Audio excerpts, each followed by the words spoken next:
literally was looking for something. I said, "Is it a snail?"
Just want to be able to see the story. Once the loose is learned, I want to be able to see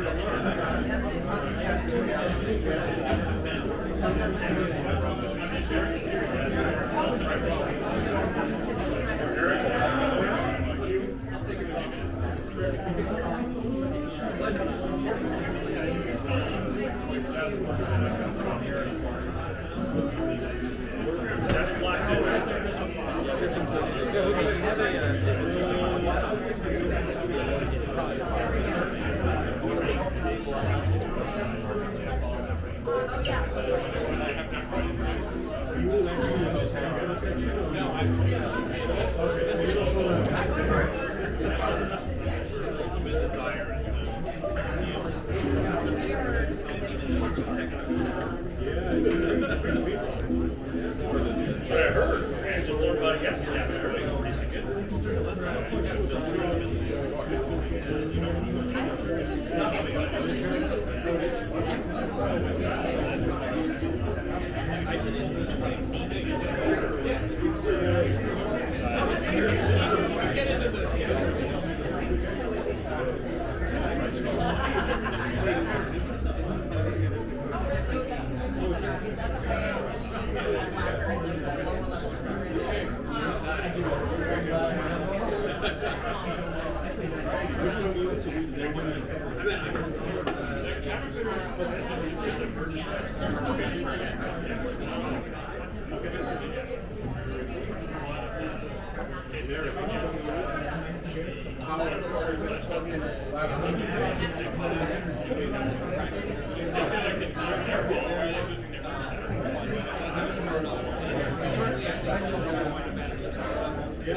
Hello, welcome.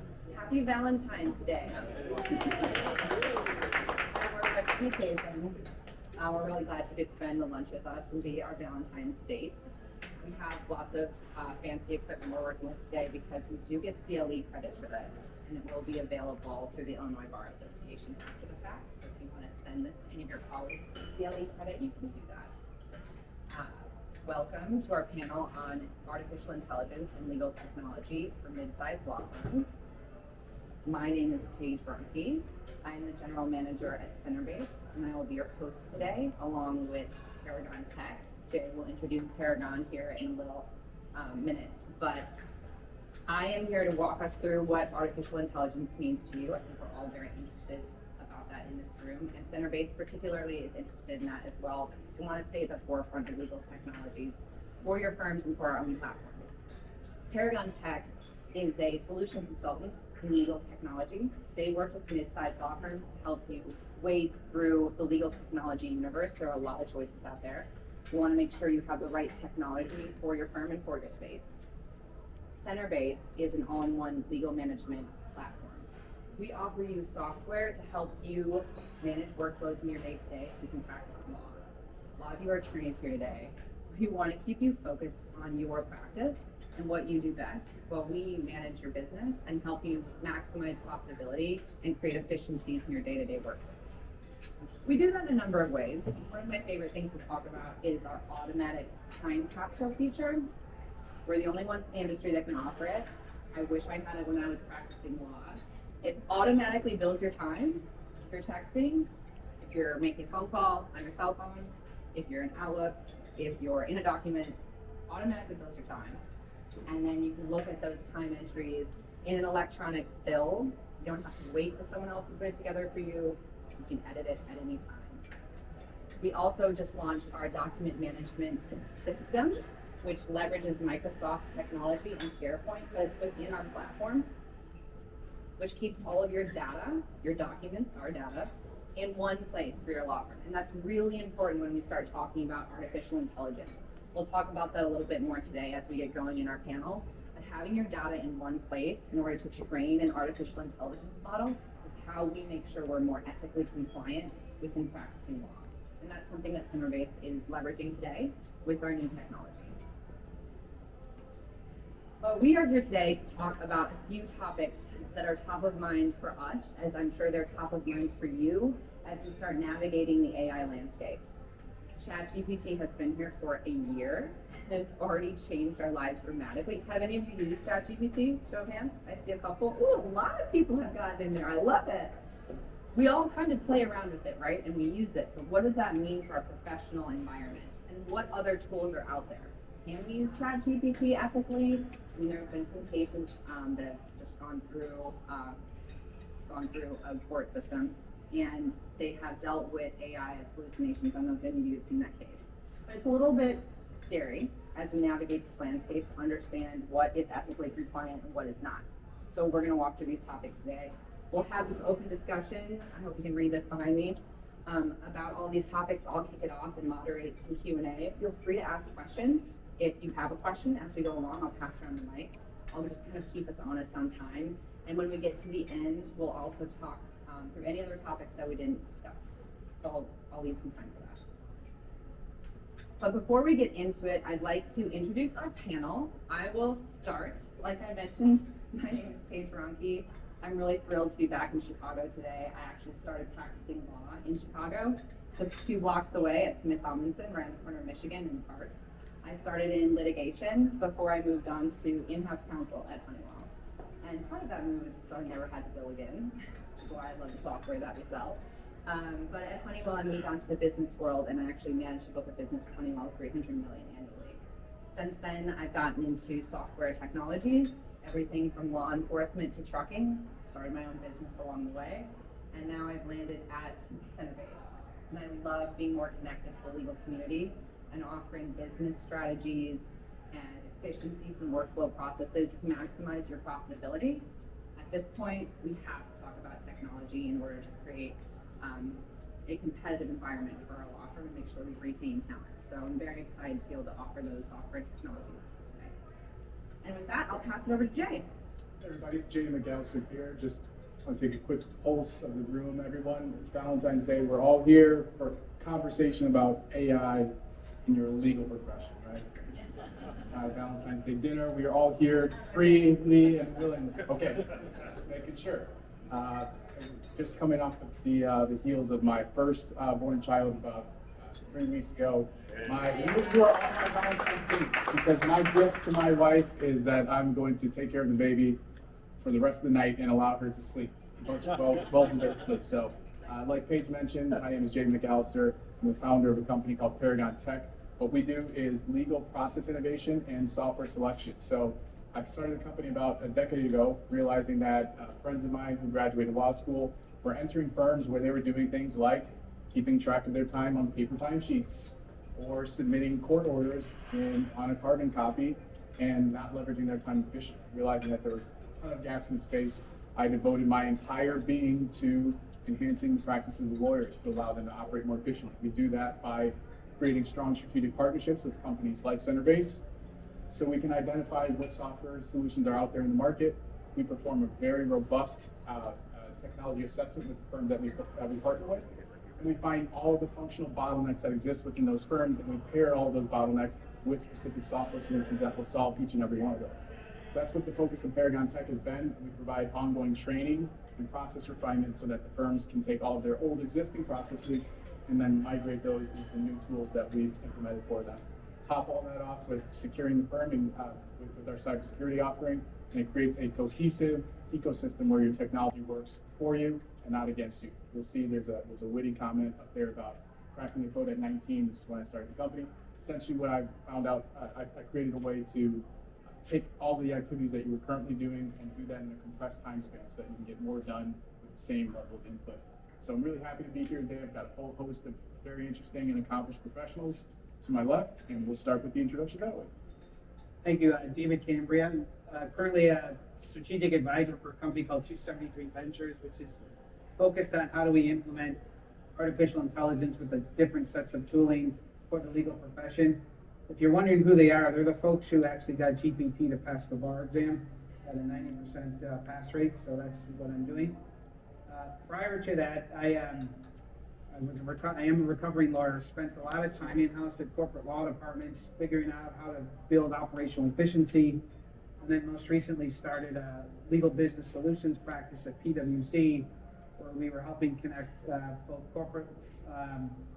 corporate departments and law firms on how to best do service delivery for their particular clients, and also did a stint at Baker McKenzie. Good afternoon, everyone. My name is Asit Patel. I was a partner at the law firm of Banner Woodcock, which is an intellectual property law firm here in Chicago, with offices in Chicago, DC, Portland, Oregon, and Boston. I say was because as of 9 days ago, I resigned my equity partnership because I felt that the AI movement was just so strong. We've actually reached like somewhat of a critical mass where I felt that you were going to have a window of opportunity that was going to be missed if I didn't jump all in. So I spoke to my wife and she said, I gave you a quota of 3 times a day you can talk about AI. You're going past that for months. Like, just go all in. So as of 9 days ago, I'm no longer at a law firm. I'm not practicing actively. Instead, I'm all in, like many of these folks, into building AI solutions for law firms, specifically for IP law firms, which is what I was at, specific to patent law. So I think there's a huge opportunity here, especially for lawyers and law firms. I feel that the practice is no longer going to be the same. It might be okay for 2-3 months, but it's not something that you could sit on the sidelines for. And I felt that if we don't do something about it, it's going to pass us by. Sorry, guys. And so I always used to tell my associates and my partners that AI is not going to replace lawyers, but lawyers that don't use AI will get replaced. And so there has to be a way that we can integrate that into our workflow, and we need tools and we need providers that are going to provide that, integrate into our workflow. I think the best way is to start playing with it now, so that when it does reach that impetus, you're prepared to really take advantage of it. Must be the plate in my head, I don't know. Well, hey everyone, good afternoon. Bob Freeberg, I'm Chief Technology Officer here at Centerbase. I've been with Centerbase for about 2 years. My responsibilities, of course, are technology, goes with the title, but also our product and delivery. I love, career-wise, being in companies that have an innovative thought track and an innovative way of bringing technology solutions to help make life better. So historically in my career, I've been in companies where we've innovated, we've made major change leveraging technology, and we've been able to really affect outcomes in a meaningful way. Last place I was at, we were started from literally a startup and built up a company that was servicing 40 million users every year and distributing about $2 billion of payments via rewards with some patents filed and a lot of excitement along the way. So I'm thrilled to be here with AI. It's an amazing landscape, and there's a lot of areas that I think are fraught with opportunity and equally risk, so I'm really looking forward to it. And to the point of congratulations on your birth of your child, you just reminded me that I need to text my wife that I have a Valentine's Day card sitting in the desk in our house because I'm not in Dallas. So I did think ahead, I did plan ahead. I just need to text her to get the card so I'm okay and I can come home. All right, what a panel. Let's give them a little round. We made a little encouragement to start off lunch. When I first met this panel and we were talking about preparing for today, I was just so excited about the depth and breadth of knowledge that we have. So please don't be afraid to ask questions. We are starting with the basics today on AI, so don't worry. These are experts sitting up here, but we are here to help you navigate the landscape. It's okay if you don't know that much about AI yet. We were just talking about this earlier. We're all in the same boat. We'll figure it out. help you get the lexicon right so you know how to move forward. So our first topic today is, what is AI? We are starting simple. I'm gonna toss the first question to Jay. Okay. What are the key AI concepts that are relevant to mid-sized law firms, and how can they be explained in practical terms? So it's only fitting that we start with this question, start at the very beginning, which is this, there's a, are we okay audio wise, or are we hearing an echo? Is there echo? Okay. Okay. Well, let me know if this gets too unruly, and then we'll pause for a moment. So we're just talking about the foundations of AI. So essentially, I saw just by show of hands, there were several folks who've used tools like ChatGPT. Really, OpenAI is one of the first public entrants into the space of AI, meaning that there's other folks in other organizations like NVIDIA, IBM, who've been working on AI solutions. OpenAI was the one who really brought this to the masses with ChatGPT. Now, there's essentially two kinds of AI. We're talking about general AI and specific AI. So you can think of specific AI, it's a little bit of a misnomer. Specific AI sounds like it would be something that is a heightened version of AI versus general, but it's actually the other way around. Specific AI is purposely built for one particular task. So, for example, you may have something like a large language model, which is a specific AI. It's meant to understand the context of human language and be able to impose that onto a computer framework to allow it to output information based on a prompt that was given to it. Versus general AI, you can think of general AI in the sense that this is the ultimate form of what we'd like to create. I guess it depends on what side of the AI conversation you're on. The technologists creating AI technologies would ultimately like to create a general AI, which is a tool that can be used for a multitude of tasks. It doesn't need to be specifically programmed or trained to do one particular task. The purpose of a general AI tool is to understand basic context and be able to perform actions in a human-like manner. That's kind of the initial component of it. So the reason why there's this push towards AI and why you're seeing headlines, especially in the relating to the legal profession for AI, is that we are entering into a period of time where the technology is caught up to what we'd like to accomplish, which is increase our leverage.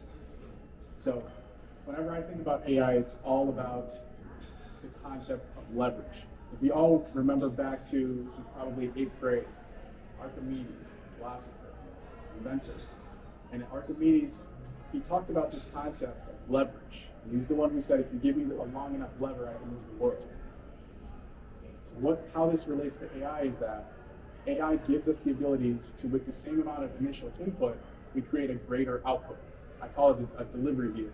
So essentially, I perform the same task, and if I put that into a higher leverage delivery vehicle, it allows me to accomplish more with that same level of initial input.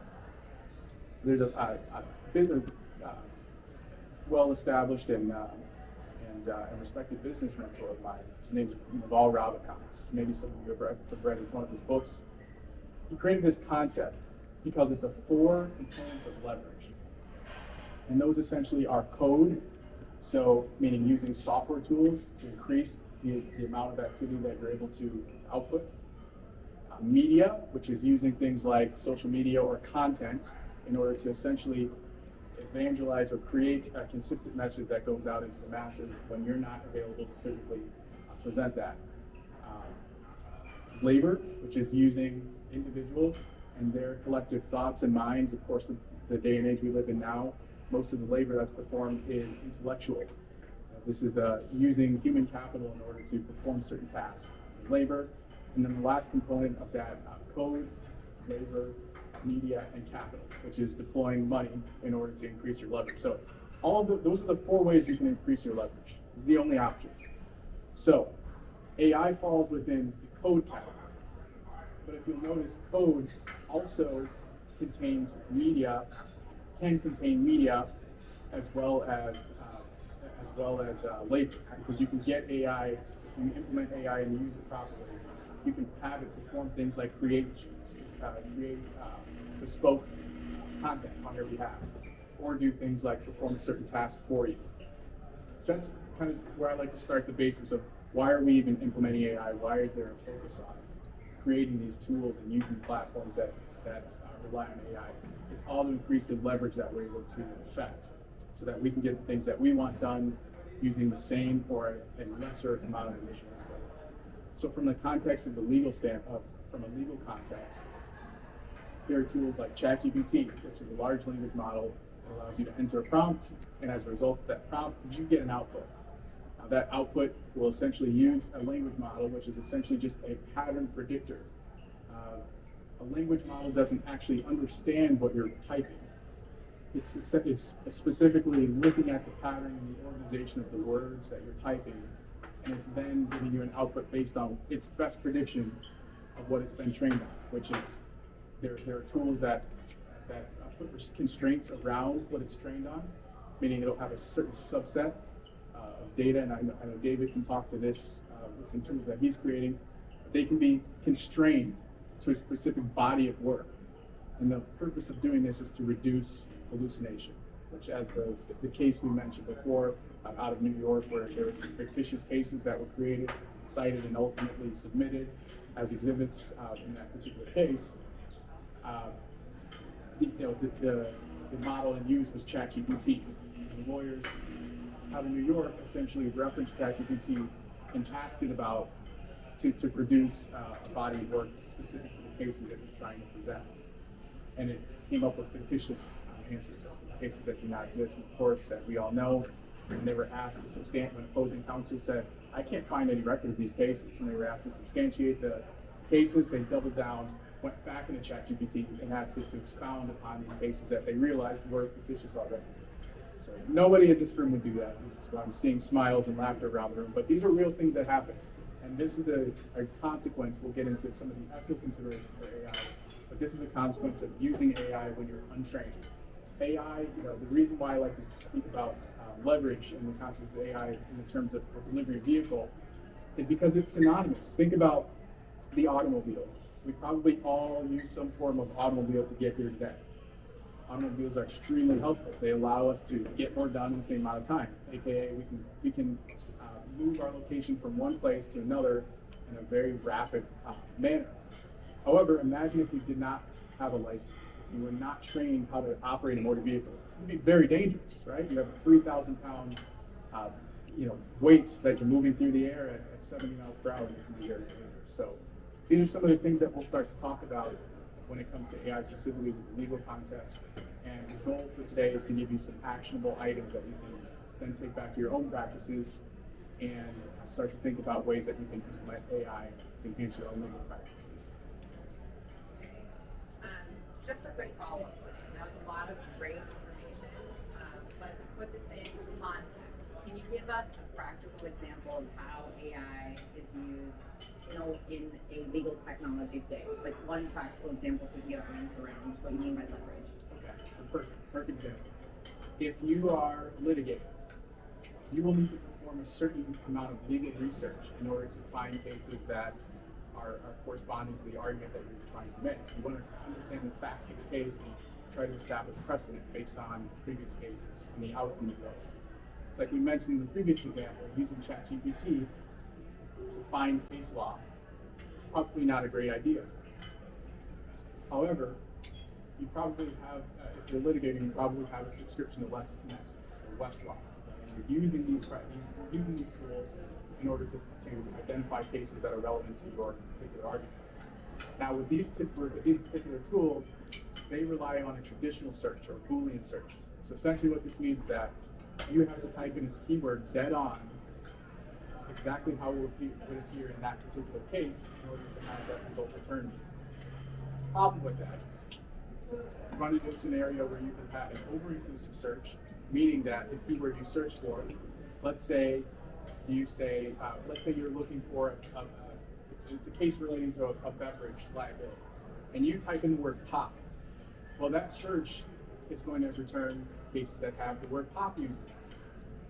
But also, you might see a case related to a gun case, and the person may say they heard a loud pop, and that result would be returned back to you. So that would be an example of an over-inclusive search. But you can also have an under-inclusive search, meaning that if you don't use the proper context, the particular words that you're looking for will not necessarily be represented if you're not using the word in the same context. So from an AI standpoint, There are tools out there that you can implement in your own practices, which allow you to use contextual-based search. It uses a large language model and understand what you're looking for, and then it will return results based on that, rather than simply finding you to having to get the keywords dead on. So what's the implication of this? Faster. So the way I like to think about AI in the legal profession, it allows you to generate first year associate level work really quickly. Right? It's not going to get you to that A+ level work that you'd like to ultimately hand off to the court system or opposing counsel, but it gives you a really good start. So it eliminates writer's block, right? Of this, you have this massive corpus of information that you have to sift through.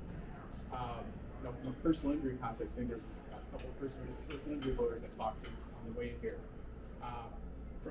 From analyzing the medical records related to the case, and coming up with a value for that case, something that's a very laborious process. It's got to be a manual process. You're sitting at the desk. You might do this for 20 hours and analyze medical records and put together an initial value. There are AI tools that you can implement which will ingest the medical records and then output a value based on its best estimates. So again, these are all things that you would not want to use this as a final product. You would not submit this, but essentially allows you to get to that C+ level work very quickly, so that you're spending your time on the sophisticated lawyering that you all went to law school and became practicing attorneys to do. You're spending the bulk of your time refining that last percentage of it with a fine-tooth comb and using sophisticated strategies and legal theory in order to craft the best possible narrative out there. Thanks, Jay. I really appreciate it. That's where it starts getting interesting too. We can talk about billing theory after this, but let's focus on AI right now. Thank you. I know we probably don't fully understand AI. Jay is very smart. That was a wonderful explanation, but we're going to keep moving for the interest of time. And we're going to talk about our next topic, which is why now. So it's a little, as we talked about earlier, a little scary, a little bit intimidating to dip your toe into AI right now when we're not quite sure how court cases are handling things like hallucinations. But we do want to start talking about what's available and why we should start thinking about AI now. So David, I'm going to toss this next question to you. How can AI help mid-sized law firms compete effectively in today's market? Thank you for the question. Hopefully everyone can hear me. I'm on this now. So, first of all, personal injury lawyer is good to know. I'm going to like to file a lawsuit of the maker of this chair. Stand What's that? up. Right? So look, there are a lot of ways to actually leverage the AI to do what you're doing better. The first thing I say is, actually, you've probably been using AI quite a bit. You just don't know it yet. It's been in a lot of the tools you have. A lot of the things we talk about are really around generative AI, which is really around how do we actually create documents, summarize documents, how do we actually deal with the operations that we have within our organizations to do what we do better. And a lot of what we tend to talk about is I could use these tools in my practice, or I could use them on my practice. And so let me give you some ideas on operational things you can do with some of the AI capabilities. First and foremost, as you're trying to think about some of the billing concepts that Jay was talking about, really thinking about not only what those narratives should be or what they should say, but how do I actually draft those narratives in a way that show and relay value to what I'm doing. Those are certainly some things. Horizon scanning, thinking about agents that go out and actually scan regulatory changes that are about to happen, and how do you actually proactively then reach out to your particular clients about how we might be proactive in dealing with these different regulatory constraints or changes. Thinking about what's happening or using AI to summarize large volumes of data so you have an understanding of what are the things your clients are facing, so you can be proactive in some of your legal advice or some of the things you offer for the particular practices. That's certainly some of the operational things we talked about. From a summarization perspective, really, if you think about going head to head with some of the larger firms who are actually already leveraging AI, you're going to have the tooling to kind of keep pace with what they're doing. And so for every bit of efficiency that you get and you're gaining in terms of using those tools, the actual other side of the aisle is actually getting more effective and efficient at that as well. And so for all the talk about AI might be taking jobs and effort away from lawyers, I actually think it's going to create more work for lawyers. One is it elevates what it is you bring to your clients. It's the practice wisdom and the judgment that you bring to your clients that's going to be more valuable and really shows you as a differentiator for what you're doing. But number two is I think it also makes you more relevant in terms of how do I actually get my cases to the courts faster, how I actually get them settled faster. And you're going to see that kind of uptick in a lot of that on the other side of the aisle as well. So those are certainly ways. But I think, and Jay, you brought this up too, I think the way you think about these tools is it's really a very effective and smart assistant to kind of help you actually do what you do better and practice at the top of your law license, which is really what we all want to do in these mid-level practices, right? No one ever went to law school. When I went to law school to learn the law, I didn't go to law school to learn how to lawyer and how to run a practice, right? And a lot of it's a necessary evil for what I have to do, but a lot of these tools are actually very effective at doing that as well, and I think that's where a lot of differentiator comes in, and why now is really important. Not to mention, as we're going to touch upon, there are some ethical obligations in terms of having a technological proficiency, which we'll get into, which really is a requirement of a profession as well. So, Yeah, thanks, David. Just as a quick follow-up, how urgent is this? How quickly should firms be thinking about implementing these technologies? yeah. From an urgency perspective, I say you have to be doing the work now. We are in our nascent stages, but there are some things you really need to think about in terms of how do I lay the foundations for good use of these tools. And so the time and the window now is urgent in terms of I have to do the things in terms of technological infrastructure, data infrastructure, thinking about what are the use cases that are very valuable for doing this. How do I actually hire going forward? I'm going to need different types of lawyers, but also different types of professionals to think about these things. So to say that you're going to be outdone in the next year or two, I don't think because of AI is the case. But I do think once you get past 2 years, if you haven't been doing the work along the way, you will be woefully behind in terms of how do we actually go about leveraging these things to the greatest capability. I think that's a real important piece here to this equation. So I think the urgency is here and now in terms of how do we do the groundwork, and I think to stay on that journey, very important to have done the work. Yeah. In the mid-size legal space, a lot of our firms here are mid-size.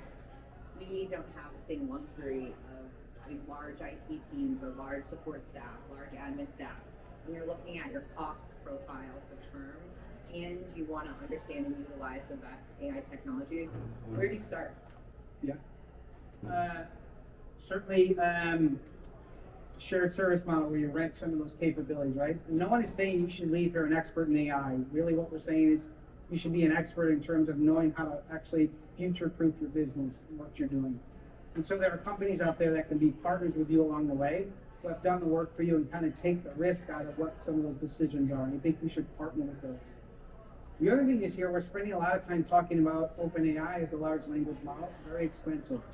And so there are other models out there that are actually can be stored within your firewall that are very cost effective at doing certain tasks. And so a lot of the movement in the AI space is there are tasks I do, whether it's an M&A, an IP, family law, personal injury, all those things. There are tasks I do that can benefit from language models that are internally hosted, that are very effective to have internally.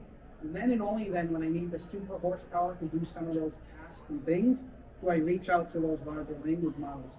And so you're starting to see a lot of proliferation of these different types of models that are very specific to the purpose or the tasks that I'm doing. And so having a partner with you to help you through, okay, what are those things? What's that cocktail I need to pull together to actually use some of those tools is very important. The other thing I'd say is early stages, there's a lot of advantages you can get to your existing partners, your vendors and partners today, where they're adding AI capabilities, although I'm going to use quotes around that because some of them are not real. But they're adding AI capabilities in terms of their software offering. And it allows you to take advantage of some of those things within a platform you've already purchased or within a platform that you're going to go on a roadmap with them to continue to develop. I think those are ways to do that. And lastly, I would say, keep talking to your local bar associations and judges about the importance of this stuff. I mean, that's an important piece of this. You are still getting fair amount of resistance in a lot of these places around the adoption of these things. We can talk a little later about why that is, and I think it's not well-founded concern about some of these things, and I think we can talk about that later as well. Thank you. Okay, let's move on to our next topic here, unless there's any questions, follow-up questions from the audience. I'll just really quick interject something as well, which is something we've noticed in the work that we're doing. Okay, we're all up. Okay. So another thing I've noticed as well is that there is, from a client perspective, there is an increased perception of the fact that attorneys should be leveraging the best technology in order to deliver the best outcome for the client. Obviously, each client has their own best interest in mind, and they want to know that the firm that they're partnering with is employing technology that will ultimately allow them to deliver the best possible version of the output that they can create. So there's starting to be this, it starts to, we certainly talk about this later, and especially if there's any questions on it, but we start to talk about the ethical duties of an attorney, right? And if you're performing tasks in an overly laborious fashion or in a way that does not yield the best results, is that the best way to do it, right? And then we get into the conversation of, when you're employing AI, are there particular disclaimers that you need to use for clients in order to explain to them that you're using AI for specific components or tasks of your legal process? Interesting. I was just having a conversation about this earlier with some folks who were in the room. Question for you. Have any of you had clients come to you and ask if you're utilizing AI or ask you to utilize AI? Show of hands. Okay, a few of you. So this is starting to creep up into legal practice as well. To Jay's point and David's point, it's not just about how or if you want to implement AI. When clients are going to start asking you how and when you're implementing AI to also manage your billing and cost profile for their book of business. So it's something to consider when you're optimizing your workflows internally, how you think about billing and some of the back office work that you're billing for onto your clients. Okay, let's move on to additional considerations for mid-sized law firms. I don't think the slide is necessarily that important, but here we go. Okay, Bob, I'm going to ask you this question. How can mid-sized firms choose to implement AI solutions? Will they scale seamlessly with their workflows? How interrupted will that be? Well, good. As a show of hands, it's a great question. How many in the room are actively evaluating an AI solution for 2024? By show of hands. How many have plans to have an AI solution in place by the end of 2024? That's same group, right? So I view this as really a tool, just like any other software tool or capability that you'd be introducing into your firm. So I'm a fan of a sound process that starts with identifying the reasoning. What are we trying to get from introducing AI into our firm? Is there a specific workflow problem that needs help? Is there a specific client outcome that needs adjusting? But really first identifying what would be served by implementing the software. From there, it becomes the setting of what are the measurements? How would we know if it was good? And that really sets up a definition of done.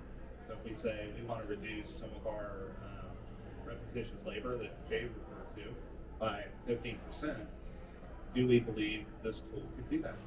When you've got that in place, then I recommend getting some sort of evaluation criteria for looking. I think David mentioned there's a lot of options out there right now. I think some of them are not real. I think they're a little bit of hype, and I think some are real. So looking at, I'm all for simple, so I like to do kind of a 3-point scale of, doesn't meet, meets, and exceeds. But looking at things as far as the software compatibility, is there attention to privacy? Is the usability solid? How would this ultimately come into the firm?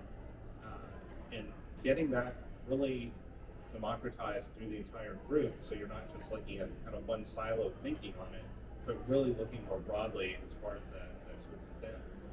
Once you're to that point of evaluating, it really becomes a question of the partners that you have. So do you have a partner that can provide references of success, or are they maybe using you and your firm to help build up their product with nothing proven, right? Are you the test case, or are you actually the beneficiary of past work and development? What's their thinking on the roadmap? What are they doing for the future? Because if you look at kind of the law of acceleration, we were talking about this earlier, so everybody kind of remember the early days of Intel where every 18 months it was Moore's Law. Computing power on the desktop effectively doubled, right? Everybody remember that one? Well, now you look at this and applying to the changes of this ChatGPT from 3 to 3.5 to 4, and it's an order of magnitude more significant and potential, right? So you want to make sure that as you're evaluating these folks, that you're holding them to account and that you're getting a good conversation with them. Once you're through that part of the phase, I think it's always important within the firm to have what I call a champion. Usually at the partner level says, we want to do this for strategic reasons. You know, as Dave talks about, if we're not doing it now, in 2 years, we'll probably blow if we're not doing it. But we'll be, you know, when I go on a panel in a year from now, I think a lot more folks would have their hands raised because there's a demand there, there's a perception that needs to happen. So making sure that you've got a champion within the firm and then owner, and that owner is really the tactical person in the firm. They're making sure that blocking and tackling is happening, the problems that come up are being addressed, they've got a good relationship with whatever the supplier or vendor is, but they are that conduit to ensure that as things are moving, there's good communication and facilitating that across the firm. What becomes interesting here then is it's not just about technology and the solution. Paige alluded to this a little bit. AI, depending on the direction you go, can permeate all various aspects of your firm. So for example, as you're recruiting new talent into your firms, is that talent asking you about AI and how your firm is leveraging it? Is likely in law school now they're being exposed to this as law students, right? Is there a customer-facing conversation? So when you're asked by your clients, how are we leveraging AI? Is there an answer that makes sense and they understand? And then really predicting those follow-up questions as well. Okay, anybody can go on ChatGPT and learn about some of the privacy concerns by typing it into ChatGPT. How are those being addressed within your firm? So it really starts to permeate the entire ecosystem of how you deliver services and may show up in places that maybe you didn't anticipate beyond just having a technology that helps serve you. Are there ethical considerations? Are there other privacy elements that folks might be concerned about? Is the court system going to start requiring more transparency? All things to consider more broadly than just the technology. Once you've got those selections made, then it becomes, my advice is to start small and then go big. So start with that use case. What were you trying to bring in? What were you trying to accomplish? Let's say we're trying to bring in some technology to summarize a document. I would start it with a 10-page document and run it through and see how it works. If that's good, I'd go to a 50-page document. I'd see how that works. I'd go to a 100-page document and so on. I wouldn't try to flush through an organization, massive change. I'd just make sure that everything's set and then it can stair step up from there. Once you've kind of run the bases on that, now you're in a position to say, okay, let's expand it out to the firm some more. We have more users expanded and you're kind of iterating through and it's driving a level of comfort because there's always elements in technology that we could sit here all day long and plan that will show up and surprise us. It's just the nature of the beast. So having a sound process that keeps you all in control of the change that's occurring becomes crucial. As you're testing it, as you feel more comfortable about it, as you're seeing how it permeates the ecosystem, that's a graceful way to execute change and it doesn't surprise or put undue stress. But I think Jay had mentioned, this should be servicing us for good. It should not be something causing additional stress because I imagine you all have plenty of that in your lives anyway without letting some technology make people work more. So you want to have that element in place. The last thing I would say is really look at the partners and the capabilities of who is instituting the change. So if you look at a practice management platform and shameless plug sitting on the center base, our company eats, drinks, sleeps, thinks technology, right? We think about integrating with other providers. Look and make sure that you've got that relationship set up that whatever you ultimately target to will be able to receive ultimately the workflow, so you're not creating a workaround for the workflow that you're ultimately trying to make better. And then my last point would be through this journey, if you need additional assistance, there are folks out there, there are shared services, there are expertise that you can bring on to help you navigate some of those things. So not being intimidated by the technology, not being blinded to the possibilities, having folks who can help you differentiate between here's what's reality, here's reasonable expectations and where we are and where we're moving forward, I think makes for a good mix. And you know, firms are trying to advance. We're trying to be more efficient. Ultimately, that creates better opportunity and more money. But if you disrupt, the side effects of disruption could be really painful and long lasting. Thanks, Bob. I'm going to double click on something you just mentioned that I think will be interesting to the folks in the room. As a managing partner in a firm, obviously you have lots of things on your plate, including practicing the law and enhancing your practice of the law, as well as making sure that your firm is being managed appropriately and ethically. You mentioned that as a managing partner, you should get involved in this process. My question is, when do you get involved? How do you set up a team around you to help navigate this journey? Obviously, it's, a lot of work, and with time-sensitive jobs on the line, we want to make sure that we're leveraging the folks in the room, the time in the room, managing partners' time appropriately. No, great question. And I use the term champion. So that is somebody who's advocating, making sure that the success criteria, the definition of working is all in place. Leveraging your owner becomes important. And I would imagine you all have folks in the firm that are at the tactical level handling a lot of the office elements, a lot of the technology elements. That relationship, though, to make sure that there's a good flow of information that's routine and that empowerment has occurred, I think is your best balance between, there's a lot of work to do. Change has to be intentional, though. It just doesn't happen. You can't generally will that into your firm. It has to be thought through. There has to be planning. You have to have good goals and measurements around it, so you know, are we achieving what we want, or are we off track? And having that owner work with you as a champion, I think is your best balance. So ideally, if, say, somebody in your firm says, I have no desire to have AI, that's not something that somebody who's at a managerial level is going to be able to handle, right? You have to have that advocacy, and you have to have that pathway pushed through. Once you set up that team around you, which really involves some assignments, some dedication, and some expertise, then it should flow. It becomes communication, responding to how those small trials are. And that's why I advocate going for, do things small at first, make sure it's working, because if we go big, who wants to sit around for 6 months and then get the first result 6 months later, right? Yeah. Then it becomes an awful lot of investment, a lot of stress, versus saying, we're doing something in small increments. We can measure. That's why I said go with a 10-page document first, right? Don't go for the largest thing, go for the smallest thing. Then you get into a rhythm, and generally this stuff flows a lot simpler and a lot less disruptively into the firm. Yeah, please. So I tend to think of it in slightly different buckets, if I can just add that. And I do agree with start small, fail fast. Two concepts I want people to think about. One is, there's the business of doing the existing work you're doing, and you don't want to disrupt it.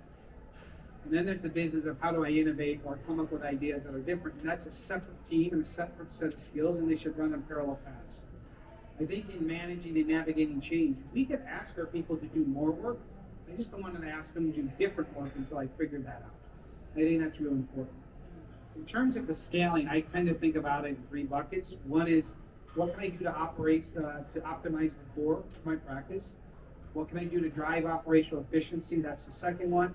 And where's the areas where I can expand strategically? If you spend your time on optimizing the core of your business, whether it's document review or M&A work or drafting complaints or doing some of the motion practice, that's helpful. Driving operational efficiencies, I could spend a whole lot of time talking about what clients really want from you. I'd say most clients don't view themselves as having a cost problem. They think law firms have a productivity problem. And yet our answer to everything is really around price. So if I'm cranky about the price, I'm going to call you about the price. If I'm cranky about the quality, I'm going to call you about the price. If I'm cranky about the responsiveness, I'm going to ask you about the price. And so we have one tool to kind of manage all these things. And for the first time in a long time, I have a way to actually deal with the productivity question and the productivity problem to show greater value. And so yes, I believe in starting small, but I think that small really comes in those three buckets about optimizing the core, driving operational efficiency, and then expanding strategically in terms of how you do these things. That's kind of the framework and a lot of things we talk about when we talk about the long-term plans. Thanks. Yeah, appreciate the elaboration. As you're choosing this technology and setting yourself up to implement it in these three buckets, or starting small and growing, how do you ensure you have the right talent in place to make sure the technology sticks to your team and that they're trained on it? Yeah, that's a great question too. I actually gave myself some notes this time.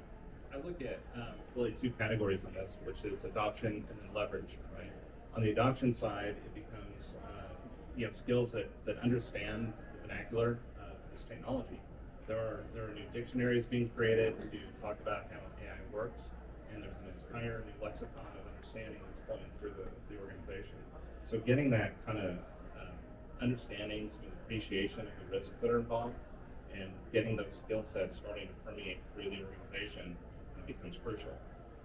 Training to me becomes crucial as well. So you have to have this expertise in this change management, right? How do we take this change and, as David talked about, you kind of like you're doing your job today, you're innovating tomorrow. You have to have a bridge to transition your firm all the way there. Training is typically your mechanism. So it starts with the central most impacted, and then it permeates outward. So when we look at what's our usability, how do we train folks actively to leverage these technologies? How do we learn the nuances, the tips, the quirks of the technology, and then get that instantiated for the rest of the work? You also have some things that will permeate out, and talk a little bit about the climate impact. We're working with a firm who they're actually putting an AI charge under their bills, right? How interesting right now, and it's a flat charge. Well, you can imagine there's some training, communication, for all the way to accounts receivable when somebody says, "What's this charge again? What just showed up?" So those kind of elements absolutely have to flow through. When you look at company perspective too, and I mentioned this earlier, it does go down to how do we get ready to recruit? Talent's going to be asking about this. How do we answer, as I said before, customers who are saying, "Okay, how do you use AI? Is it good for me? Should I pay less since you're doing that?" I think David, we always complain about price. Does that mean something for you? So a lot of change going on in there in the adoption. And so I would say with the change management models, it's starting with the end in mind. Where do you want to get to, and how do you map that through, and how do you ultimately, the nuggets that are described, make sure that that's a graceful transition. When I think about the leverage side, it becomes really interesting. So you look at skills that I put under the category of, say, prompt engineering. How do I best make a request of AI, if it's generative in nature or searching in nature, so that whatever I put in, basically, if you look at ChatGPT today, what you get out of it is what you put into it. There are nuances on how you can query. There are nuances on how the results will come back. And so if you imagine different folks within a mid-sized firm maybe doing that differently, you've got a consistency challenge. So you've got to look at how you get that ultimately adopted. Data literacy and data ethics, we covered that a little bit earlier. There has to be an awareness now that this tool is out there, perhaps crossing some elements that at the very least we have to be aware of. We have to be aware of new regulations that are coming. What was allowed yesterday may not be allowed tomorrow, or vice versa. Looking at court changes, is there an increase in transparency that needs to be considered for some of the work product that's going through? And I think this is going to be a fascinating time to see the legal system and the court system as a whole grappling with a lot of these technologies. You look at Florida, you look at California, you look at the federal government even on what they're trying to do to get some of these policies and thoughts in place. The other ones become interesting to me. I think it's more of a competency and maybe not a skill, but it's kind of an orientation of continuous learning and adaptability, right? This world is changing. We're all talking about it right up here. We're now doing, a year ago, maybe two, I don't think we would have had a panel discussion like this. So having a orientation of just that continuous learning. There are new things here. They're going to make us better if properly applied. Some of them may have pitfalls, but we have to adapt to that. Why? Because the industry is doing that, and just having that awareness. Our center-based CEO likes to talk about curiosity as a skill and a trait, and I agree with that. Being curious with these tools and understanding a little bit of how they work, not necessarily the technical infrastructure or how language models are or ultimately piece together, I think becomes important. But having that curiosity. And the last piece that I think will be a skill forever with law firms is nothing's going to beat the expertise of the lawyer. These are tools that are producing certain outputs, but a lawyer's review of that output, putting critical thinking around it, being critical evaluation, I think is always going to continue to be a skill set, and we can't forget that. We can't put it in autopilot, otherwise we do get some of those court cases that you recited in New York where things were crafted, folks didn't know, they were submitted as real cases, and guess what? Judge, I think, sanctioned a couple folks for maybe misusing a tool where if the critical thinking had been around it and the critical review, things would have had perhaps a different outcome. So it's like any other technology that we've seen, there will be change.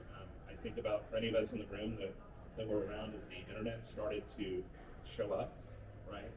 You didn't have forever a time when companies had e-commerce groups. I don't know if any of you remember that. All of a sudden, large companies were creating an e-commerce department.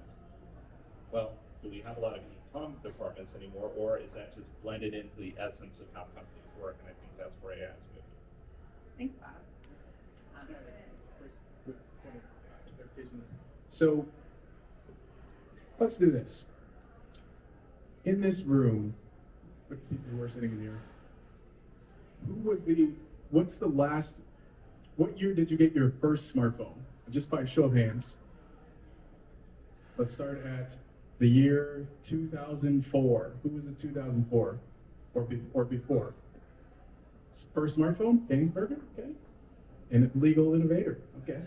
What about, let's talk about 2008. That was the release of the iPhone. 2008 or before? Who's first smartphone?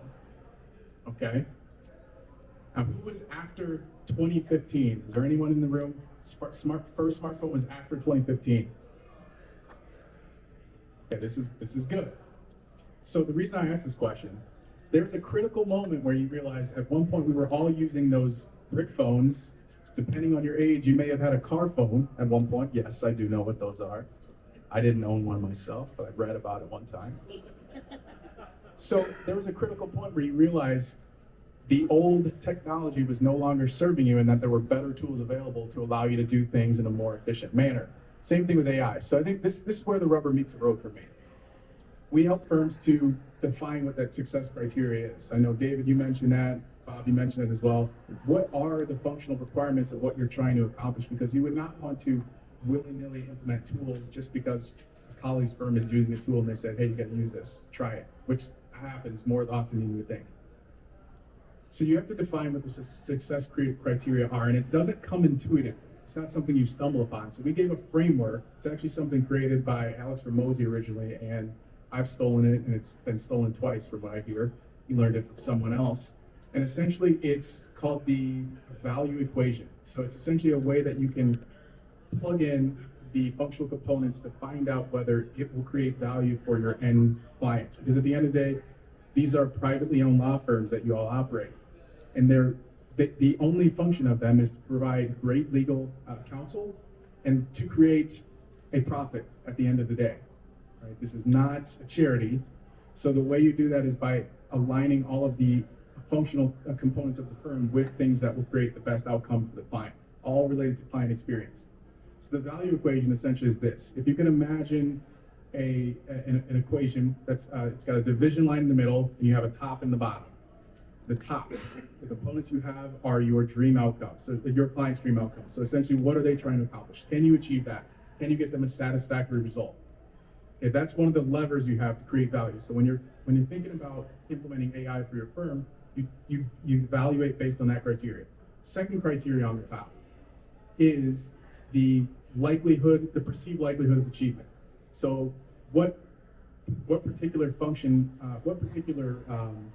mechanisms do you have in place in your firm to imbue the client with the perception that the experience that you provide will actually create that dream outcome that they're looking for? So there's a particular way that you operate. Are you leveraging tools? Do you have disclaimers? Do you have things in place that generally create an environment where the client feels like they'll be taken care of? So those are the two levers you can affect on the top. Those are the easiest things to implement, but they have the least effect as far as creating value. Then you have the bottom line of the equation. These are the things that truly great companies have mastered. First thing on the bottom, time to value. So how long does it take for you to deliver value to your client? The shorter that time horizon is, the more value you create. Now it's hard to do. To be honest, if you wanted to create a great business model, you could probably just pick something that someone in the marketplace is already doing really well and just do it in half the time period. And you've instantly created value. And look at Amazon, 2-day delivery. Now they're 1-day deliveries. I ordered something this weekend. I live in an area where there's 5 Amazon warehouses. It came 4 hours later after I delivered it.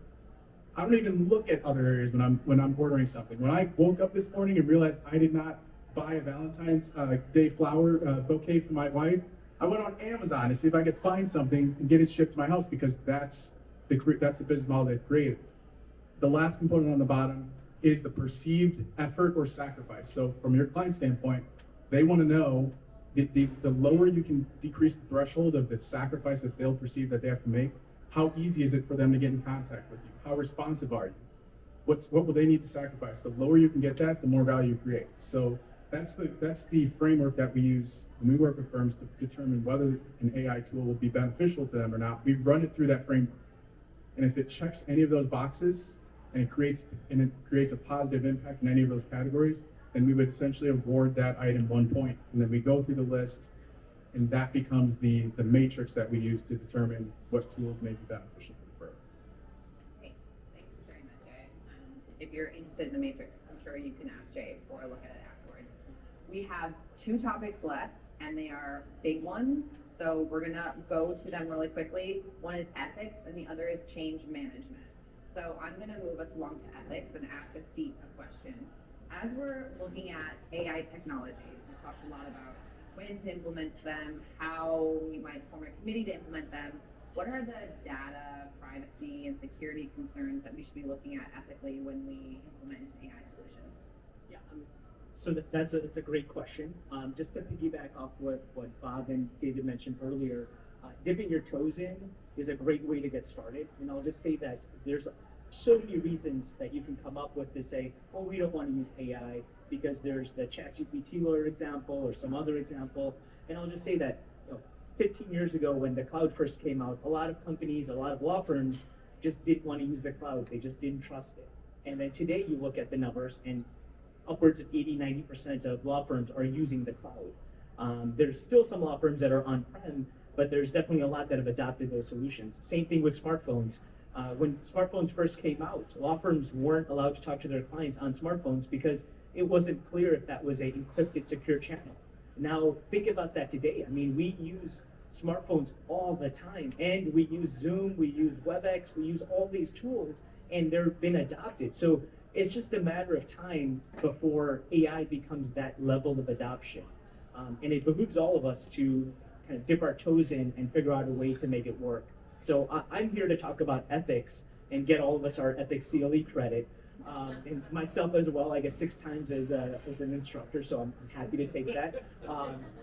But the key is, before we even get into that, there's so many ways of using AI where ethics isn't even implicated. So I'll just give you one quick example, and then I'll actually jump into the CLE portion so we can make sure we get credit. But the example I'll give is, before I left Banner & Whitcock, I had our marketing department pull up all of the articles that our attorneys had written. So we have 120 attorneys. We have a marketing department of 4 people. We have a IT department of half a dozen to a dozen people. So we have a lot of support staff. Not everybody has that, but even if you have just 1 marketing person, or if you have 10 attorneys, you can just say, give me all of the articles that we published in different publications like Law 360 or anywhere else in the last 5 to 10 years. Collect them all, and then you can put them into a GPT of sorts, and you can actually have a solution that's fairly easy to use, that doesn't really have any client implications. That's not client confidential information. That's public information that you had published. And then you can use that to show your attorneys and to show others, your staff, how to use AI to write marketing material, articles.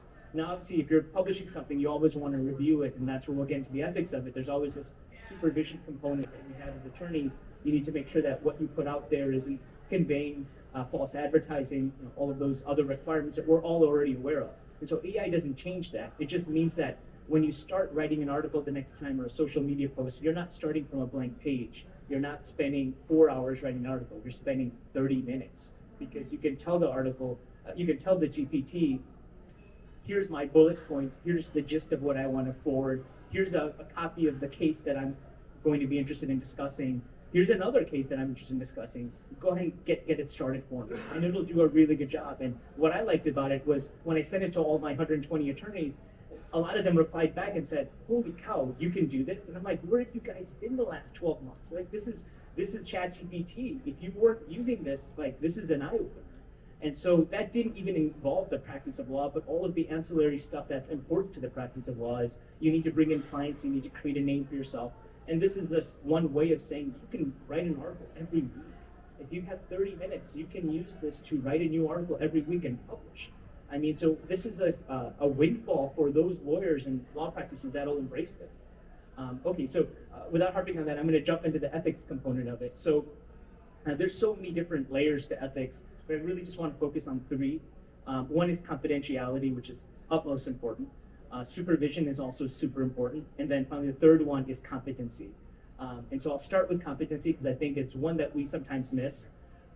So with competency, it comes with the fact that you need to be an attorney that's competent in the specific area that you're practicing for your attorney, for your client. And now, if you aren't comfortable, then you should seek co-counsel somewhere else. Now, with AI, what we're finding is that there's also a technical competency that attorneys are also beholden to. So part of our professional responsibility is to use the right tool for the job. And so I don't know any IP lawyer, patent lawyer, and I know there's a couple in the room today, that write their patent applications on a legal pad with a pen and use whiteout. You could do that, but then when you spend 120 hours writing it and whiting it out and rewriting it, your client is not going to pay you for 120 hours. You essentially committed an ethical violation of sorts if you actually bill them for that.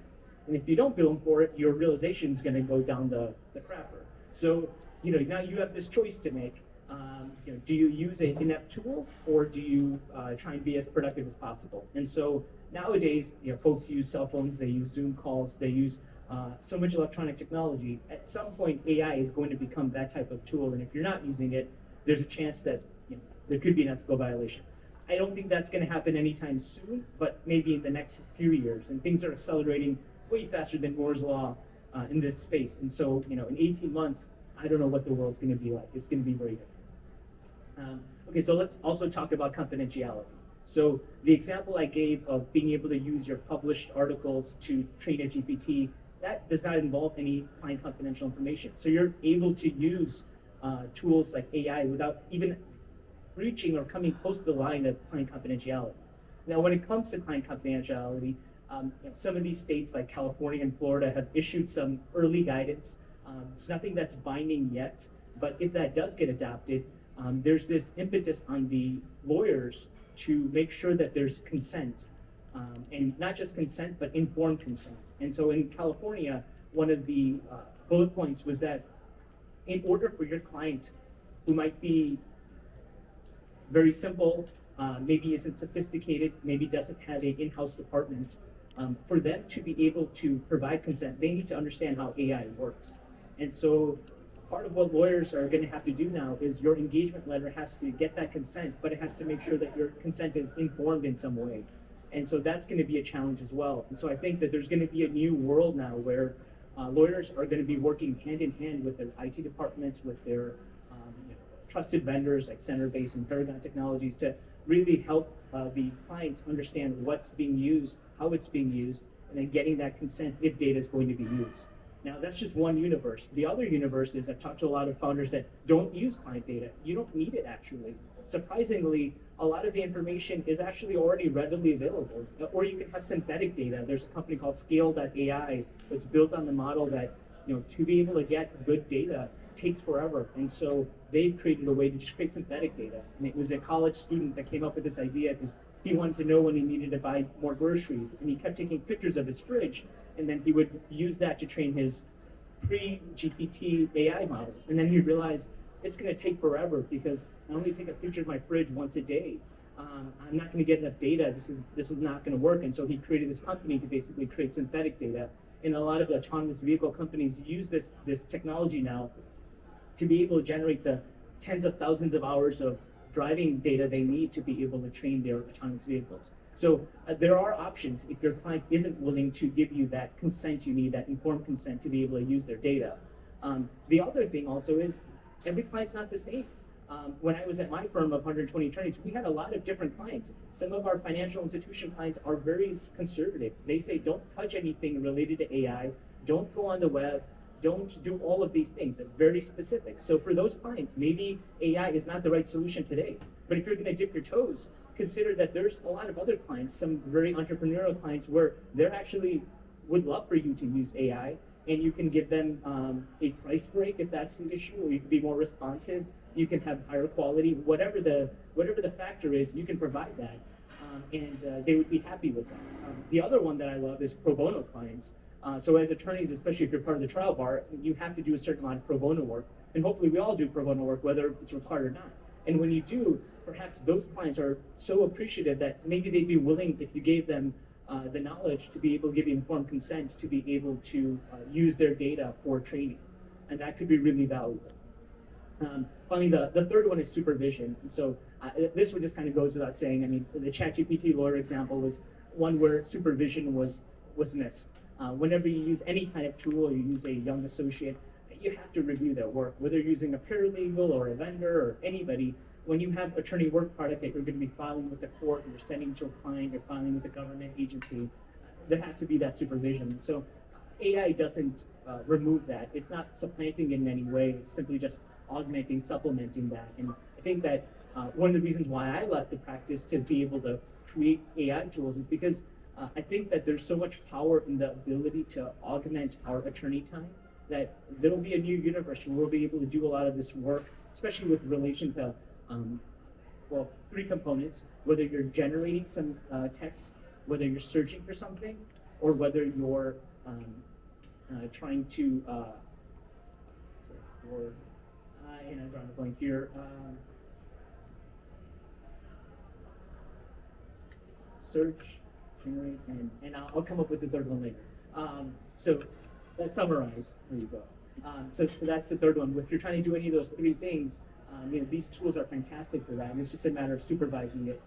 So I think that there's a lot in the California preliminary opinion. There's also something in the Florida one. There's also in President Biden's executive order that we could talk about, but in the abstract, it's very difficult. I think that probably we're better served to leave some time at the end for questions, and if folks have questions about specific components or specific parts of their practice, we can kind of bring that in and address it as needed. Great, thank you. I appreciate it. We are kind of running tight on time here, so I'm gonna ask one more question, and then we'll leave it open for questions from the audience. So if you have a question in mind, think of it now. This is your warning. We'll come back to you. We're gonna wrap it up with change management, and David, I'm gonna ask you a question about this. As we work to implement AI ethically within our law firms, how do you manage the internal dialogue to those who may be resistant to implementing AI? Tell them to get with it. No, a couple things. Look at, let me frame it this way. Most lawyers are stuck somewhere between FUD and FOMO. FUD, fear, uncertainty, and doubt, or fear of missing out. They don't know what they want to do, and they really are stuck in this paradigm. Here's the other thing. There's been a lot of psychological studying about lawyers, and I can tell you of all the kind of psychological studying they did against normal people, non-lawyers, here's what they find. Lawyers are off the charts in terms of skepticism, and actually off the charts on the other end in terms of lowest on resiliency. We are not good change people. We are awful at it, as a matter of fact. A lot of it is very beneficial to our practice, but really bad for change. Managing change in an organization can happen a couple ways. Number one is you have to align the incentives within your firm to make sure that that change gets adopted. If I'm underinvesting in that adoption, if I'm underinvesting in the people and the change pieces of it, you may as well just not do it, because it's just not going to get hold and people get fatigued. Throughout change, there's this thing called the trough of disruption. And so I have a concept and an idea, and I have an end state of where I want to go. No matter what the change is, whether it's email, internet, new building, parking, office assignments, every time that firm or those people are going to hit the trough of despair, which is to say, this is harder, it doesn't make sense. It's at that point that the leadership is really important to say we have to push through that, otherwise we end up back where we started and people end up with fatigue. So a lot of the changes is that. So how do we strategically think about that? One is think about something you have to do no matter what, every time, every month, every quarter, every year, and say, look, I'm going to make that thing better. Billing is a perfect example of that. No matter what I do, I'm going to have to do that. There's a lot of pain associated with that. Can I do something to help make that better, operationalize or drive efficiency in that? People can actually relate to that. They can see that instead of reviewing bills or drafting bills or doing bills, I could be out in the Little League field, I could be doing time, expanding my practice. They see the benefit of that. That's one way to drive change, tied to something that they have to do that's a core component of what they're doing. That's the first thing. The second thing is, in terms of driving change, it's really not the person who leads the change that's important, and it's really not about the person who says, I'm going to go do this first that's important. It's actually the first follower that's really important, and the second follower. So find your wins where you can to get kind of that momentum going in terms of how are we going to adopt this change. It's not going to be everyone. And guess what? It doesn't have to be everyone. And so if you can find your wins, get those first and second followers, oftentimes what you see is the momentum and inertia follow behind them in terms of driving those particular changes. And lastly, I would say, look, it's uncomfortable. I'd like everyone to do an experiment for me, okay? It's like I'm going to fold their arms in front of them, right? Just like that, right? We all know how to do it. But do me a favor, do that exact same thing, but switch your hands. Put the bottom one on the top and the top one on the bottom, right? People are A, thinking about it, figuring it out. B, you're all sitting there saying, okay, what am I doing? Some of you felt, how do you feel? Uncomfortable? Like, was it hard? Did you have to think about it? I'm seeing a lot of heads nodding, right? It's the exact same thing though. I'm asking you to do the exact same thing. Hold your arms in front of you, but I'm asking you to do it in a different way. Biologically, we're actually wired to kind of fight against those things that are different. We know that's a very real part. So having a very clear mission and understanding of what you're trying to accomplish, tying it to things you've already done, and having the leadership kind of push through that are all the important components of that particular change. And I'll leave you with this last thing. If I told you, one last thought to let you know that this is hard. If I told you that you must change or die, what do you think the percentages that people would actually change? Change or die? 100%. 25%? Yeah.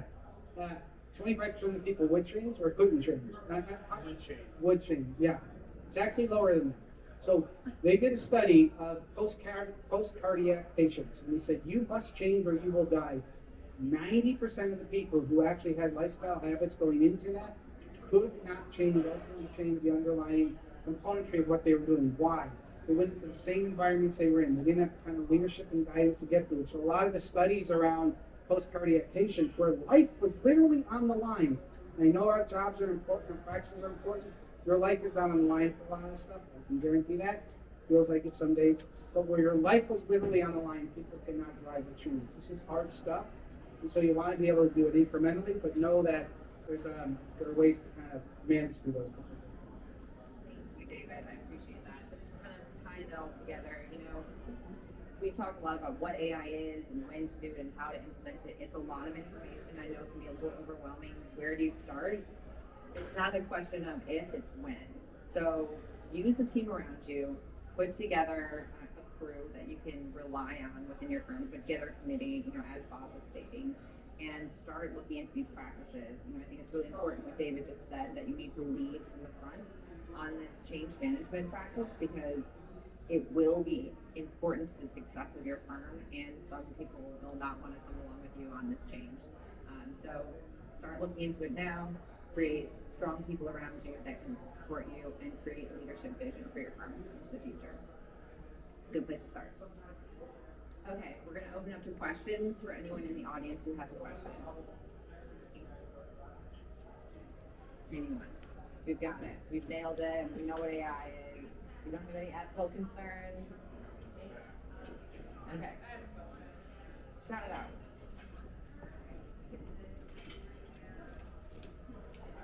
Okay, so with all the data and privacy laws that are coming into place, like California and I guess Florida now, the question would be, what exactly would we be doing with that confidential information? So say we're draft a motion or something like that, and you need that confidential information or some type of, medical information that we're looking through, that the AI sifts through. So with not only like the data retention laws on how I understand it, but the mandatory destruction laws and whatnot, and AI is always learning from itself and its past experiences, how is that going to, how do you believe that will be managed? Does that make sense? Yeah, go ahead. I guess I can do mine. Let's see, you wanna take this? I'll kick it off, but I think that there's others that have thoughts as well on that. So, one of the issues with confidentiality is it's ABA Model Rule 1.6 deals with client confidentiality, and with that, oftentimes there's number one issue is informed consent. And so, as long as the client is aware of what you're doing, you get full disclosure, and they're consenting to it, then at least from the practice standpoint, you've dealt with some issues. Obviously, there's other regulatory issues. There's issues of data destruction.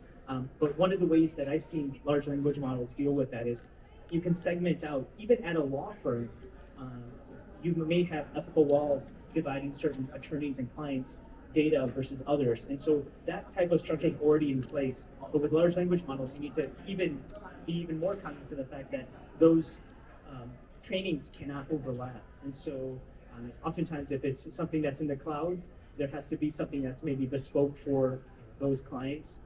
Or if it's local and you're running something native, that it's segmented out in a certain way. And there's ways to, if it's local, I've seen examples in the patent space where you can spin up a large language model, you can run it on your local machine. And so actually NVIDIA just earlier this week released a tool called Chat with RTX. And so NVIDIA has a graphics card called the GeForce RTX 30 series, and you can buy it for under $300.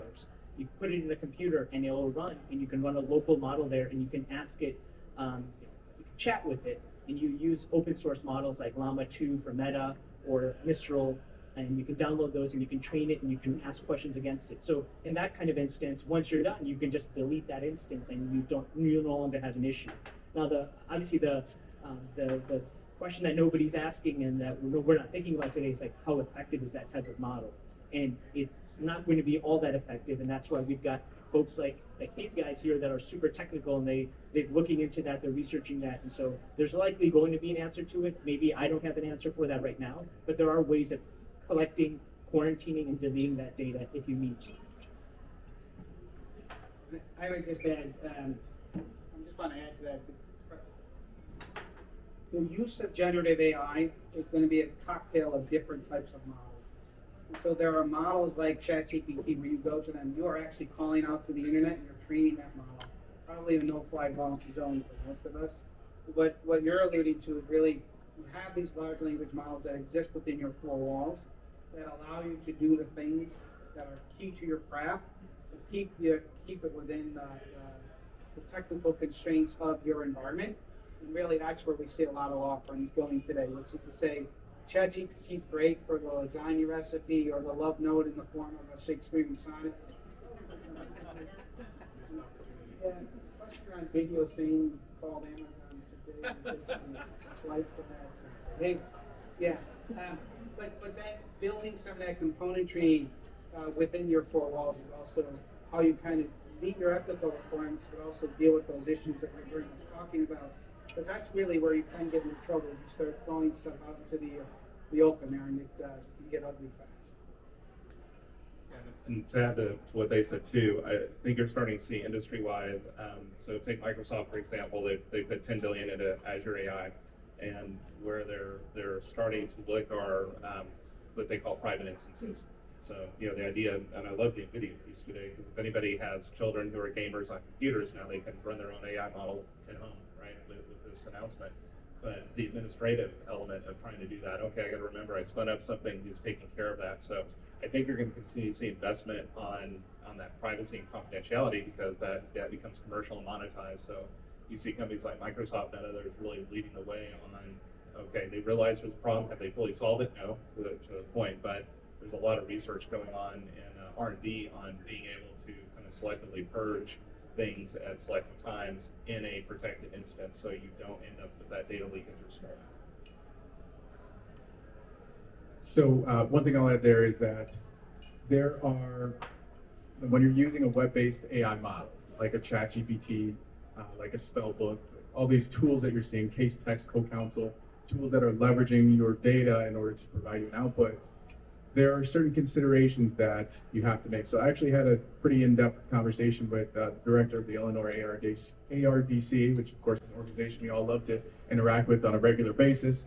And it was all, and I asked the questions that you want to know. As practicing attorneys, how can we use AI and how does it affect? What are the ethical components of how it should be governed and its usage in our practices? And they had an interesting perspective on it, which is that one, there is no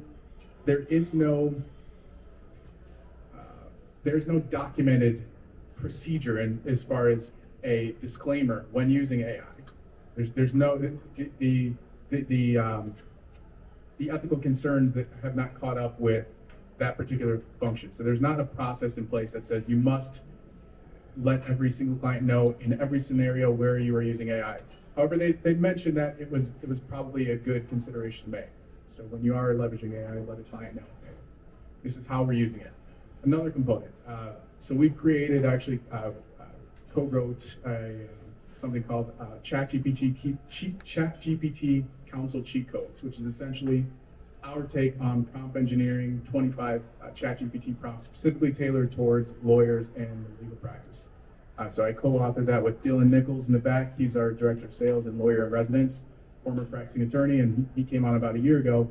And in this process, we learned some really interesting things. One is that so if you look at all of these models, they have ethical requirements as far as the disclaimers they have to make about how they're using their data and what's happening to the data after you input it. So for example, with the free version of ChatGPT, they ingest your data and it's also used to back train the model.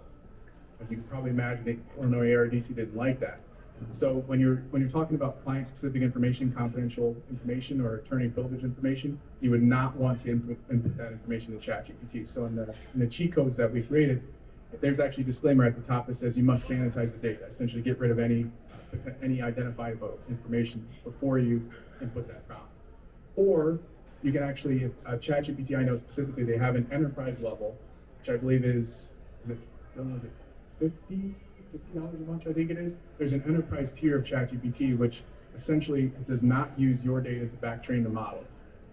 So you can look, and we have a running list. There's about 30 platforms in there that we keep track of. It's changing every day, as you can probably imagine, the requirements about how they're using your data.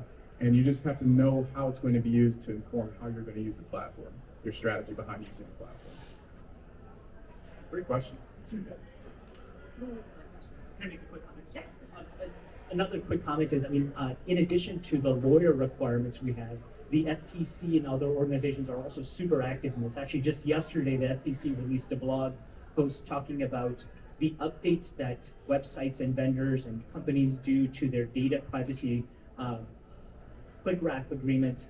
That there has to be a certain fair and non-deceptive use to that. And the examples they gave is you can't lock somebody in and then just go and change it and say, oh, we're going to use your data for training now. There has to be some type of disclosure, some ability. So there's definitely a lot of government entities outside of just our attorney ARDC folks that are watching us and watching all the companies. And so it's really important to just comply with these and keep up to date on all the changes, which seem to be happening almost on a weekly basis.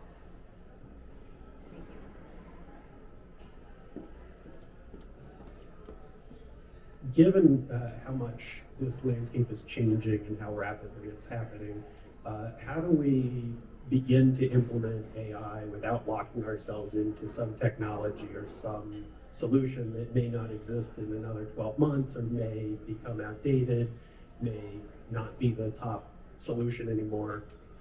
What do we do that's generalizable so that we don't spend a lot of time and money trying to do something that ultimately doesn't pan out as like the new AI technology?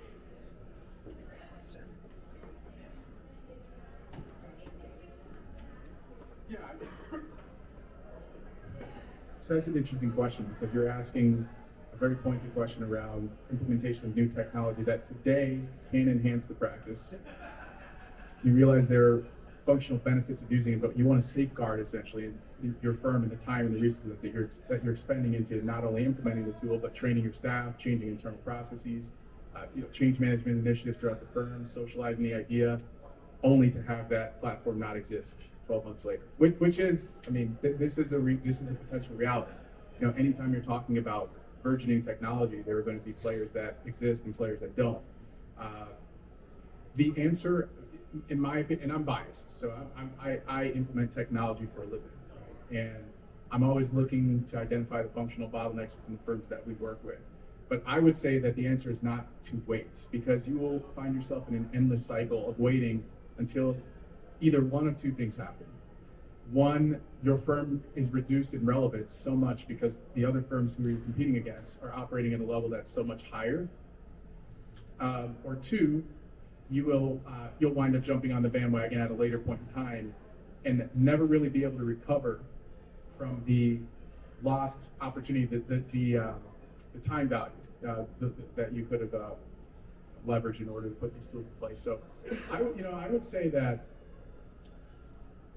it's like we talked about the smartphones analogy earlier.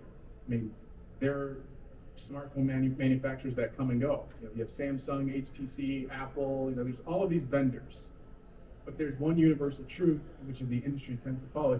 There's competitive market forces which tend to bubble up the best functionality, and it tends to be democratized across platforms. So if you wait, for example, when the iPhone was released in 2007, 2008, and you said, that looks really cool, I'm gonna wait. Oh, and then now there's Samsung. Okay, well, I'm gonna wait. There's Android, there's Microsoft with the Windows Phone. You keep waiting, you find yourself in this constant battle of evaluating when is the proper time to jump in. A lot of times it's, this can be likened to an arbitrage opportunity, where essentially you're identifying that there is a competitive advantage that exists currently that you could take advantage of, but you want to essentially wait to take advantage of that competitive advantage until it seems safe to do so, right? I mean, a lot of times the window starts to close for that arbitrage opportunity, and then the amount of competitive advantage that you can then take advantage of as a result of that diminishes the longer you wait. So there will be, there is a reality that the tool could potentially not exist at a later date and time, and anyone else wants to comment on that as well. But what I would say is you want to, again, establish those functionality requirements. What are we actually looking to perform within our firm? We don't just implement tools because it seems to be the trendy thing to do now. We're actually looking to accomplish X, Y, and Z, and then staying laser focused on that mission, not getting lost in the marketing context and and a lot of the AI technology that's being espoused, but at the end of the day is just pattern recognition and not true AI, but just to be laser focused on what your initial goal was. Stick with that. Choose a platform that seems like it has a track record in place. Leverage a consultant. There's third-party consultants. Obviously, Paragon, shameless plug, is one of those that has the data to be able to, in the relationships with these companies, to see how these implementations have gone over time, and to be able to then give you a sort of barometer for the general success and track record of the company and whether it will exist in perpetuity. I would also just look for interoperability in terms of the models that they're tying themselves to. So a lot of the solutions I've seen built with a line of code, you can say I'm going to rely on ChatGPT, but on this time I'm going to rely on Bard or some of the other models. And so one of the ways to hedge against that ever-evolving piece is to really have that interoperability in the underlying workings of that particular model, I think is one piece that's important. I think also really understanding that this really is a patchwork or a portfolio of a lot of different solutions, so that as you build out those solutions, while one component of that may break or not be ideal or optimized, there are ways you can plug in other pieces to those platforms. And so a lot of times when you think about these solutions, you think about it from a platform perspective to try to hedge and diversify the portfolio, if you will. But it is a real part of this, and you're going to see consolidation, and you're going to see those things happen. I think it's an important part of this whole process, by the way, because it figures out what's real and what's not. But having that interoperability and kind of that cocktail is important. And also, I'd say where you can, instead of making the capital investments, some of those rent them as you go. So really thinking about the SaaS model or SaaS-like models where I have people dealing with all the back office research and stitching them together and bringing them forward as they come along. There's also good ways to kind of minimize your capital exposure on a lot of these things, which is cash is king within law firms. So understanding those pieces, I think, are a way to hedge against that. But the underlying muscle memory, the underlying work you've done around the data, the change management, the incentive structure, and all those things, those prove to be good foundations to plug something in and take something out very quickly. And you kind of get that muscle memory within the firm. So that in itself is a kind of a valuable piece of this journey. Do one more add to that too, just from the technology standpoint. What David said, I fully agree with. If you look at what it took to implement initially, if you see, a 6 month, 1 year just to get the technology working within your practice management platform, that could be an indicator versus something that's a lot more interoperable. You can switch out without a lot of pain. So I'd be looking at that on the front end as just red flags. But you kind of get the words proprietary or non-standard interface language starting to float around. That would be something to pay attention to, because a lot of times you'll see, particularly in industries that are moving as rapidly as this are, folks who come up with their own special way. But I've always been a fan of kind of open standards and conventional ways to bring things together, rather than a very unique way that only that firm can handle technology-wise, and only their people can do it, and only their people can do it at $1,000 an hour type thing. So that might be something else to look out for on the front end.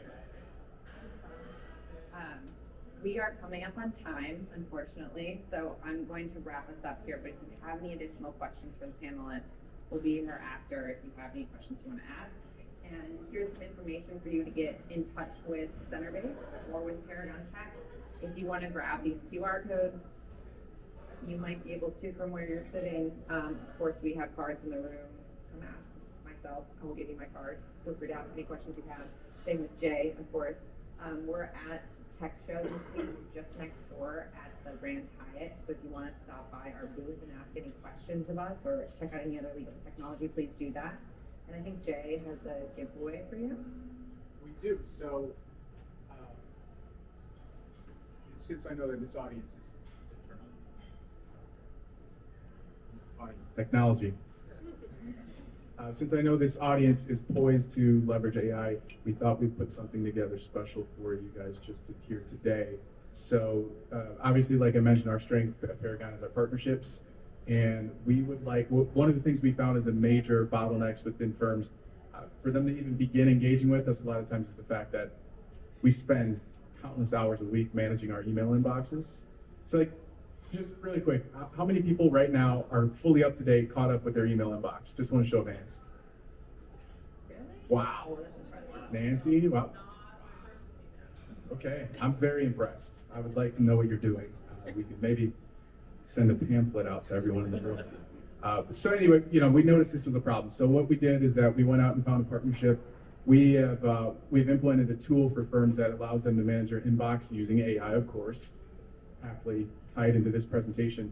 So if that is of interest to anyone, essentially what it does is it drafts responses to all the emails in your inbox, scrubs any client confidential information from them, and allows you to then review the final output and then send, approve or deny the final output, add additional context. It's really, we've been doing this now for about six or so months with a couple of trial clients, and it's helped them on average save about 2 hours a week for managing their inbox. So if this is of value to anyone, we're going to be hosting a free seminar on Zoom, so you can stay in your jammies at home, log in, and we're going to not only show you how to use the platform, we're going to do a brief tutorial, but also set you all up with it. And at the end of that, we're actually going to, by the way, just so you know, to be full disclosure, it is a paid tool. It's about $15 a month, so it's really breaking the bank on that one for the efficiency that it brings.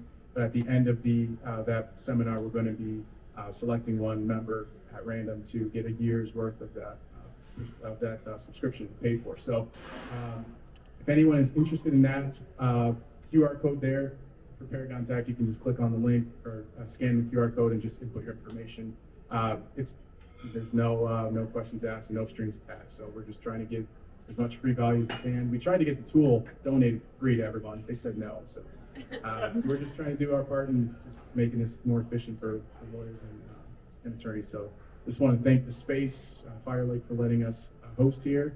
And thank you for all being such a great audience and spending time with us on Valentine's Day. And we want to thank everybody for coming out. And in return, here's your CLE credit. The part we've all been waiting for. Congrats, you're all in credit for this. So make sure you scan this on your way out. This will take you to the form you need to fill out. So make sure you get your CLE credit. And if you have any questions about Paragon or Center Base, feel free to let us know. Thanks for joining us. Thanks, everybody.